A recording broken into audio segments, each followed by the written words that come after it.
안녕하세요. 주식경제 유토피아 주토피아에 오신 것을 환영합니다. 자, 오늘은 나스닥 증시와 그다음 원유를 볼 거예요. 자, 원유 가격을 보는 이유는 최근에 이제 사우디에 관련된 이제 감산 소식과 더불어 이제 유가가 실제로 오르고 있는 모습을 보이기 때문에 이 부분에 대해서 실제로 증시에 영향을 조금은 끼치고 있습니다. 그래서 보시면 다우존스가 0.56% 내렸고 나스닥은 0.08% 내린 상황에서 마감을 했습니다. 생각보다 지금 증시가 크게 반응을 하고 있진 않은 상황이에요. 하지만 어쨌든 이 악재로도 불안해하시는 분들도 있을 거고 이제 그런 부분에 대해서 제가 좀 이야기를 하는 오늘은 그런 영상입니다. 그래서 뉴스를 저와 함께 보시고 그다음에 나스닥 차트 보고 원유 차트 보고 그렇게 끝내도록 하겠습니다. 구독과 좋아요 알람 설정 부탁드리고요. 지금부터 분석 시작하겠습니다. 자, 일단은 전체적으로 증시는 약간 보합 내지 거의 보합이죠, 사실상. 거의 뭐 떨어진 것도 없고요. 약세를 보였다. 그냥 그런 느낌으로 시장이 끝났습니다. 자, 환율은 조금 튀는 모습을 보여줬죠. 자, 환율이 튀고, 자, 금은 내리고 있습니다. 달러는 지금 강세가 되고 있죠. 달러는 강세가 되고 있는데 또 유가도 강세예요. 자, 이렇게 원래는 유가하고 달러는 반비례적인 관계가 있어야 되고, 원래는 유가가 오르면 달러 지수는 내려야 되는데 이런 현상이 지금 일어나고 있네요. 그래서 시장에는 참 변수가 많아요. 그래서 우리가 어떤 걸 맹목적으로 1 더하기 1은 2다 이렇게 외우고 이것이 100%다 라고 여러분들이 생각하시고 시장을 바라보시면 정말 큰 코 다치실 수가 있습니다. 자, 뉴스 한번 보겠습니다. 사우디 하루 100만 배럴 감산 연말까지 연장한다. 유가가 그래서 급등을 하고 있죠. 자, 사우디가 지금 러시아와 함께 감산을 하고 있는 거예요. 자, 이렇게 될 경우에 연말에 유가가 좀 더 오를 수 있다라는 그런 생각을 할 수밖에 없잖아요. 그리고 유가가 오르면 어떻게 돼요? 결국에는 인플레이션 지표가 좋지 않게 나오게 되면서 증시에 영향을 끼칠 수도 있는 이런 상황이 펼쳐질 수 있고 또 서민들이 상당히 힘들어지겠죠. 또 한국도 그렇고. 자, 그럼 사우디가 왜 이런 행동을 하는 것인가? 우리는 그거를 봐야 됩니다. 자, 사우디가 제가 저번에도 말씀드렸지만 이렇게 감산을 하는 게 무슨 세계를 멸망시키려고 그러는 게 아니라 자국의 이득을 위해서 그런 거예요. 자국의 이득. 그리고 러시아하고 약간 사우디 같은 경우는 이런 자원에 대한 의존도가 되게 강하기 때문에 이것 때문에 어쩔 수 없이 지금 유가가 많이 내렸으니까 어느 특정 가격을 유지하기 위해서 이런 행동을 하는 거란 말이에요. 게다가 사우디 같은 경우는 미국하고 사실상 지금 현재 손절친 상황이에요. 예? 나중에 어떻게 될지 모르겠지만 이미 다시 관계를 돌이키기에는 어려운 상황이란 말이죠. 그럼 미국도 지금 상황에 대해서 인지를 하고 있고 미국은 지금 유가를 잡아야 되는 그런 지금 상황인 겁니다. 그래서 사우디는 결국에 이렇게 올리는 게 무언가의 이유가 있다는 거예요. 그럼 그 무언가의 이유가 뭔지 지금 저와 함께 보시죠. 자, 유가 하락하나 바이든 원유 매장량 1위 베네수엘라 제재 완화 검토. 자, 바이든이 베네수엘라하고 이제 붙어 먹고 있어요. 자, 베네수엘라가 여러분 유명하죠. 좀 국가가 사실상 뭐 부도난 거나 다름없어서 그 국민들이 정말 힘들게 살고 있는 나라잖아요. 인플레이션이 폭발하면서. 그래서 베네수엘라 같은 경우는 지금 이런 것들이 절실하단 말이에요. 그러니까 베네수엘라는 원유를 생산하고 싶어 해요. 왜냐면 얘네는 먹고 살아야 되니까. 이게 베네수엘라 경제에는 엄청나게 좋은 영향을 끼치니까. 그러니까 미국하고 이제 다시 붙어먹고 친하게 지내려고 그러는 거예요. 어제 왼수처럼 지내다가 응? 이걸 완화시켜서 이제 미국하고 조금 관계를 개선하는 거죠. 그럴 경우에 나라 경제가 회복될 가능성이 좀 있겠죠. 그래서 이런 것 때문에 결국에 베네수엘라하고 미국이 다시 조금 사이가 좋아지면서 베네수엘라가 원유를 생산하게 된다면, 그래서 수출하게 된다면 국제유가는 떨어질 수밖에 없죠.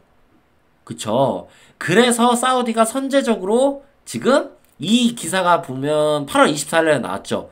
그러니까 빡친 거예요. 아씨 해서 미리 선제적으로 이렇게 올려놓는 겁니다. 어차피 떨어질 걸 알기 때문에. 자, 그리고 원유가 장기적으로 오를 수가 없는 이유가 뭐예요? 중국이 지금 부동산이 터지고 문제가 생겨서 경기 침체가 이미 와 있는 상태에서 아, 이 침체가 오래 가겠구나 라는 확정적인 그런 일들이 일어났잖아요. 아, 이거 누가 봐도 이건 침체가 오래 간다. 쉽게 해결할 수 없다. 그럼 사우디도 그걸 알고 있단 말이에요. 러시아도 그걸 알고 있고. 그러면 국제유가를 사우디나 러시아나 80달러나 90달러 이 선에서 유지를 하고 싶은데 이게 많이 떨어지면 당연히 큰일 나겠죠. 걔네 국가 입장에서는 좋지가 않잖아요. 그러니까 자국의 이득을 위해서 그렇게 하는 거지 어떤 뭐 세상을 멸망시키기 위해서 인플레이션을 부추겨서 뭐 다 멸망시킨다. 뭐 그런 히틀러 같은 뭐 악의 축 이런 게 아니에요. 결국에는 자국의 이득을 위해서 그런 행동을 하는 거다. 우리가 이것을 짚고 넘어가야 됩니다. 자, 하지만 변수는 있을 수 있죠. 만약에 전쟁이 갑자기 뭐 어딘가에 터진다든지, 응? 뭐 원유 공급망이 또 다른 문제가 생긴다든지, 뭐 그럴 경우에는 갑자기 튈 수도 있죠. 근데 우리가 그건 아직 일어난 일이 아니잖아요. 그리고 예측도 할 수 없는 일이고, 그걸 가지고 막 불안해하고 이러시면 절대 안 됩니다. 자, 그리고 우리가 좀 좋은 뉴스를 볼까요? 아, 골드만삭스가 미국 경제 침체 확률이 15%라고 얘기합니다. 유가는 10개월 만에 최고 수준. 근데 우리가 골드만삭스가 경기 침체 확률이 15%라고 얘기하는 거는 그래요. 증시에는 조금 호재가 될 수 있습니다. 그렇지만 우리는 예전부터 알고 있었죠? 파월 입에서 얘기가 나왔습니다. 경기 침체 없을 것. 미국은 경기 침체가 없을 것이다. 파월 입에서 이미 2개월 전에 나왔습니다. 7월 달에 그걸 선언을 했죠. 그랬기 때문에 우리는 이 뉴스에 뭐 동요할 필요도 없는 거예요. 일단 미국의 경기 침체는 당연히 안 올 가능성이 높은 거고, 현재 세계와 다르게 그러니까 미국이 생각보다 강했던 거고, 그렇게까지 강한 걸 어떤 전문가도 거의 예측하지 못했어요. 아니 거의 아예 예측 못했어요. 예, 저 또한 저는 솔직히 이렇게 생각했거든요. 어차피 연준이 경기 침체는 피할 수 없다고 맨날 얘기했고, 아, 내가 생각해도, 아니, 금리 이렇게 올리면 상식적으로 우리가 봤을 때, 소비가 갑자기 급격하게 둔화가 될 수 있고, 그 과정에서 실업률이 빠르게 증가하고, 그런 현상이 일어날 거라고 생각을 어느 정도는 하고 있었는데, 반전이 일어난 거죠. 이게 그냥 골디락스가 돼버린 거야. 사실상 골드락스가 될 가능성이 지금 높은 거죠. 그래서 우리가 미래를 100% 예측할 수는 없다. 그래서 어떤 것이든지 맹신하고 100% 이럴 거야 이렇게 생각하고 투자를 하시거나 미래를 예측하시면 큰 낭패를 볼 수 있다.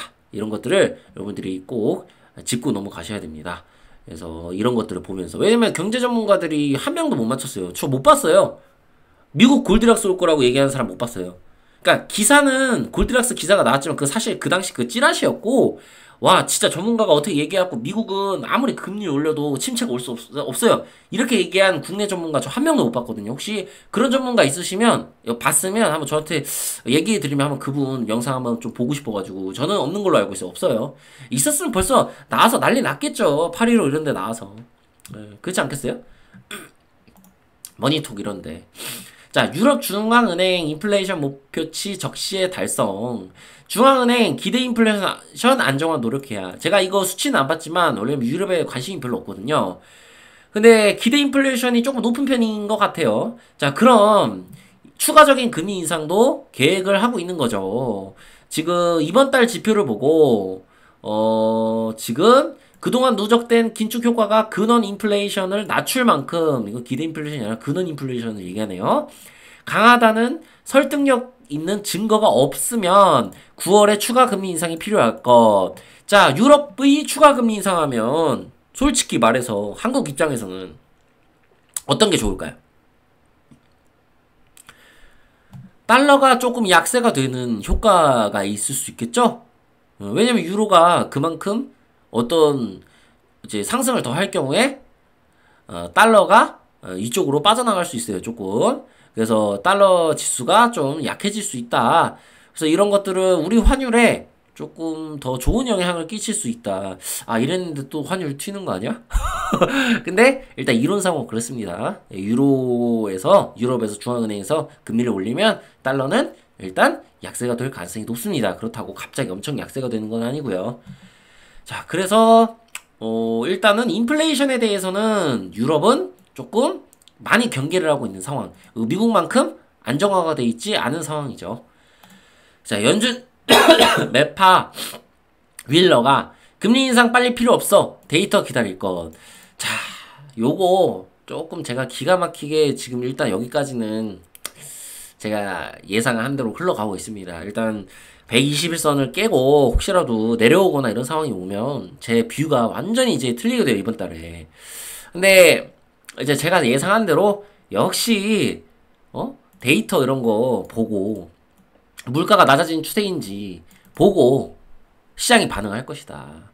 연준도 이렇게 보고 추가금리 인상 여부를 결정할 것이다 예상을 했는데 요거에 조금 제가 맞아 떨어지고 있고, 결국에 이번 9월에 지금 이제 조정을 보이는 이유가 어떤 특별한 악재 때문에 그런 게 아니에요, 여러분. 왜냐면 연준은 금리를 올리고 싶지 않아 해요. 자, 그러려면 우리가 지표가 잘 나와야 돼. 그럼 제가 말씀드렸죠. 실업률 올라야 됩니다. 고용은 크게 오르면 안 돼요. 그러니까 고용이 그냥 지금 이 정도 유지되고 실업률이 빵 하고 좀 오르면 연준은 더 이상 금리 인상을 하지 않을 겁니다. 네, 그렇기 때문에 이런 지표의 변화, 이런 것들을 우리가 이번 달에 주목을 할 필요가 있거든요. 만약 이번 달에 지표가 개판 5분 정도 나와서 갑자기 실업률이 막 급락하는 거야. 아, 또 취업했어. 미국 시민들이 또 취업을 해가지고 돈을 벌어. 그러면 연준 입장에선 머리가 아픈 거예요. 우리가 금리를 5.5%나 올렸는데 아직도 경기가 식지 않고 있네. 와, 이거 진짜 아무도 예측 못했을 거예요. 다들 이때 침체가 올 거라고 예상했거든요. 근데 침체는커녕 지금 너무나도 강한 모습을 보이고 있다. 그래서 결국에는 이번 달에 고용 데이터, 자, 고용을 중요시 생각하는 거를 지금 알 수 있어요. 그래서 우리가 고용 지표, 그리고 근원 인플레이션, 근원 소비자 물가 지수, 이런 지표들을 우리가 확인하면서 시장을 접근할 필요가 있고, 일단은 시장을 긍정적으로 보자. 자, 긍정적으로 보려면 우리가 차트를 보면서 이야기를 해야겠죠? 자, 그럼 나스닥 차트 한번 보고 이야기하도록 하겠습니다. 나스닥 같은 경우는 지금 현재 상승 추세를 이어가고 있어요. 너무나도 좋은 흐름이고, 지금 이 상황에서 상승 추세를 이탈하지 않는 이상 이 전고점을 돌파하는 시도를 결국에 하게 될 것이다. 그것은 한번 보러 간다 얘기죠. 자, 그래서 지금 상승 추세를 돌려놓은 상황에서 아주 큰 하락이 있으면 좋을 게 없고요. 여기서 약간 이렇게 지지부진한 흐름 보이다가 살짝 내렸다가 가는 건 괜찮아요. 근데 120선이 이렇게 올라올 텐데 121선이 이렇게 올라올 텐데 이거를 혹시라도 이탈하는 상황이 벌어진다면 추세는 하락 추세고 무언가 악재가 터졌을 가능성이 높은 거예요. 왜?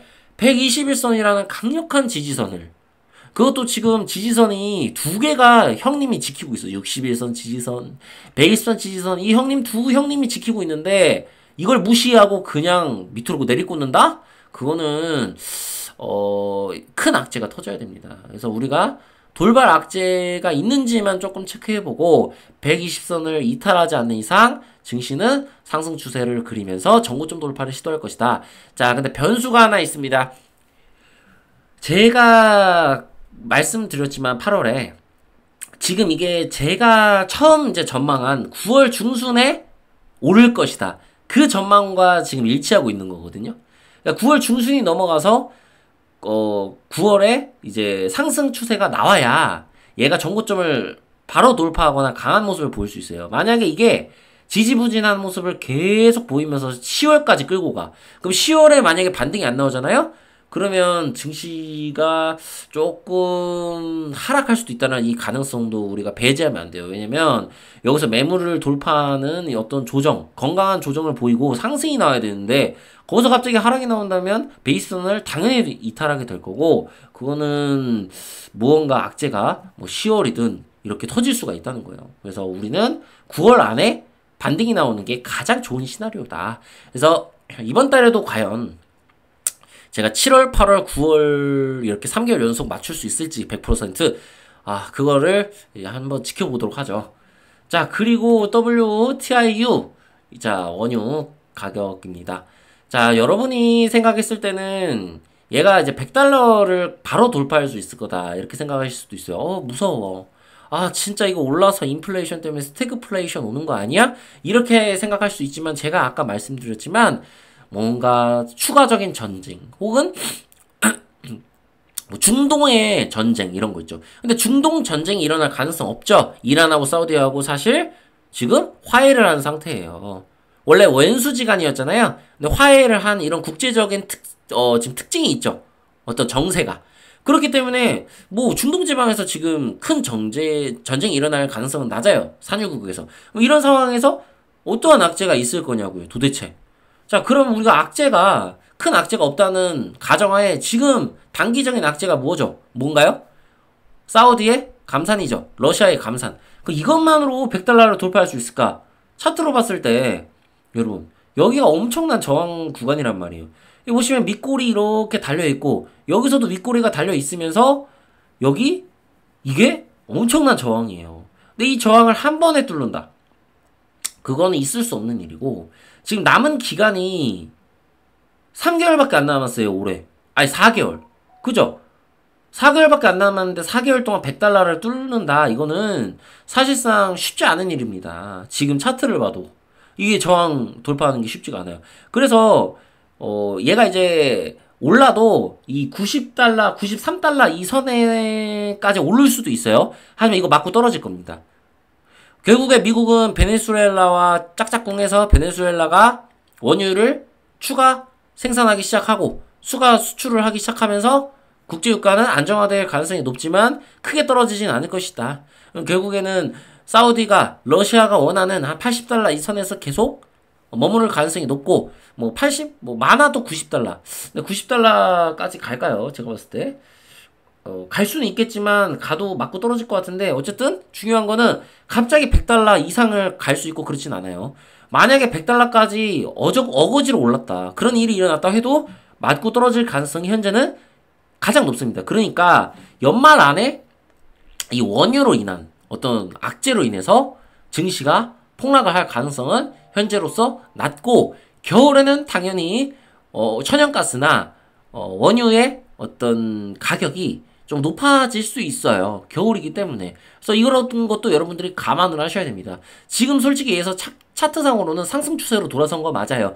하지만 이 상승 추세가 지금 당장 100달러를 넘고 뭐 120달러 이렇게 가서 세상을 뭐 멸망시킬 실제로 만약에 그렇게 가게 되면 증시 끝나죠. 여러분 우리나라 환율도 폭등하고 정말로 큰일 날 수 있습니다. 하지만 그럴 가능성은 낮다라고 다시 한번 말씀드리고 싶고 증시를 여러분들이 추세를 이탈하지 않는 이상 긍정적으로 바라보고 내가 어떤 종목을 한번 공략해볼까 앞으로 어떤 종목이 유망하고 좋을까 이런 것들을 고민하는 그런 여러분이 되셨으면 좋겠습니다. 자, 구독과 좋아요, 알림 설정 부탁드리고요. 주식경제 유토피아 주토피아였습니다. 감사합니다.